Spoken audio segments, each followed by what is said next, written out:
If you've ever wondered how to bend wires in Tinkercad, you're in the right place. In this video, I'll show you the simple way to route and shape wires in Tinkercad Circuits so your build looks cleaner, easier to read, and more organized. This is especially helpful when you're wiring up multiple components and you don't want a messy tangle of lines across your workspace. Before we start, make sure to hit like and subscribe for more quick Tinkercad tutorials. All right, let's jump in.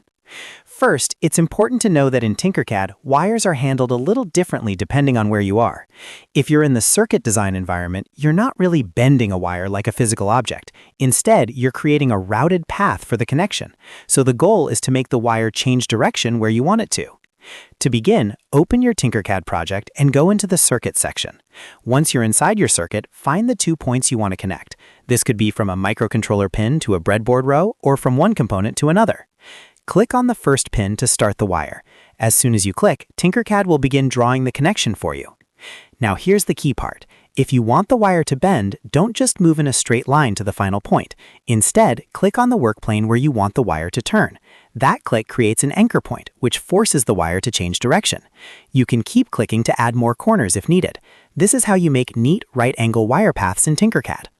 If your wire isn't going where you want it, don't worry. You can still adjust it after placing it.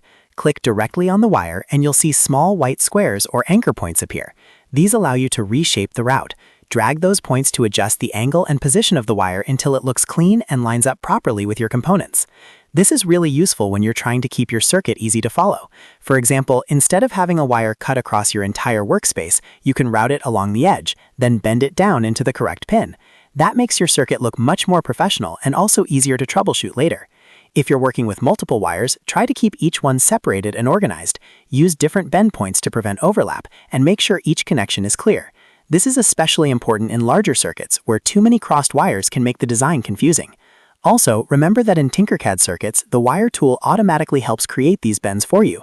So the trick is not to look for a special bend setting, but to use your click strategically while routing the wire. Click a pin, click to add a corner, and then click the destination pin. That's the basic workflow. If you need to fix a wire after placing it, just select it and reposition the anchor points. A few small adjustments can make a big difference in how clean your circuit looks, and if you accidentally create a weird route, you can simply delete the wire and draw it again in a better shape. So to quickly recap, in Tinkercad Circuits, you bend wires by clicking to create corner points while drawing the connection, then adjusting those anchor points if needed. It's simple once you know how it works, and it helps your circuit stay neat and organized. If this tutorial helped you out, please give it a like and subscribe for more Tinkercad tips, beginner guides, and easy software tutorials. Thanks for watching, and I'll see you in the next one.